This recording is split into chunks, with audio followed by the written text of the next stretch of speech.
Hi, and thanks for logging on to the Daily Dvar Halacha. And here's a brand new halacha for you, and it's for Monday, 5th day of April, and the 23rd day of Nisan. Okay, the halacha that everybody is kind of talking about this morning, the morning after Pesach, is of course going around and buying stuff from stores now, and which stuff can you buy and which stuff can you not buy. So here are some of the general guidelines. If you have a good, proper Jewish store that sold all of its chametz properly over Pesach, then they did nothing wrong over Pesach, of course, with any of their chametz. And then you can walk into that store and buy anything from that store, even if it's chametz, because that store, Jewish owned, fully sold its chametz.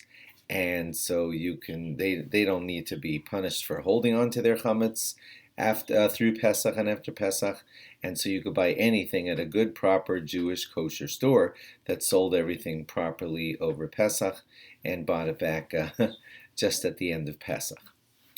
Similarly, if you were to walk into a store that's totally not Jewish in its ownership, and by the way, you'd also have to know that none of the distributors distributing to the store were Jewish, so that every item that's in that store is non-Jewish owned through Pesach, period. All chametz in that store was owned only by non-Jews through Pesach. If you could ascertain that, then you would be allowed to buy chametz in that store too. Now you can see where I'm going with this, and that's the shaky middle ground. What if you have a store that's got Jewish ownership and or some Jewish distribution of the food that was in the store, and they're not so kosher in their operations and they didn't properly sell their chametz over Pesach? Then you should be not buying chametz in a store like that. How are you going to know? How could you know what the ownership of a store is, if there's partial Jewish ownership, if any of the distributors to that store were problematic?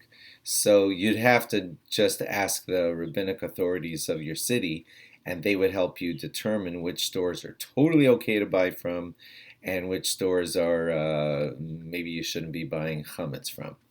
Those are your general rules. In most good big cities, the kashrus organizations of your city can give you the details on that and say, store A, B, and C, it's totally okay to buy anything from them, including all chametz, and they might say to you, store D, you should not be buying chametz from them. Okay, and now a few more general rules, and they are this: you can buy kitnios from any store you want. That means like things like popcorn, I don't know, mustard, things like that. They're all going to be totally safe because we only apply this rule that I'm telling you today to things that are chametz, like, that have the five grains in them, or any of the five grains in them, etc. But other kinds of things like kitnios, beans, corn, etc., those you can all buy from any store. Interesting little question, and this will be our last thing for today. When you buy things like ketchup and mustard and pickles or whatever, there's vinegar in them, and vinegar can be made from malt. So what should you do about buying from one of those middle stores that you're not so sure about?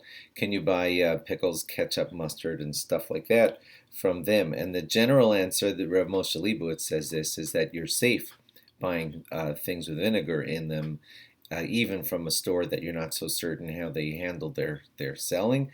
And the reason for that is because he says that in the United States today, most of our vinegars, or all of our vinegars, are made from corn or things like that, and not from alcohol, not from any grain, or I mean any grain situation. So basically, in short, your pickles, mustard, ketchup, etc., can be bought from any store. If you have any things that are like in a gray area and about anything that we've discussed, please check with your rabbi to make certain that you're okay buying what you want to buy from now on. Because for the next few weeks, you'd have to watch for chametz that was not properly sold and had some Jewish ownership. And we only say the next couple of weeks because by the time you get far out into the future, you can assume that all chametz owned by the Jew who didn't sell properly has all been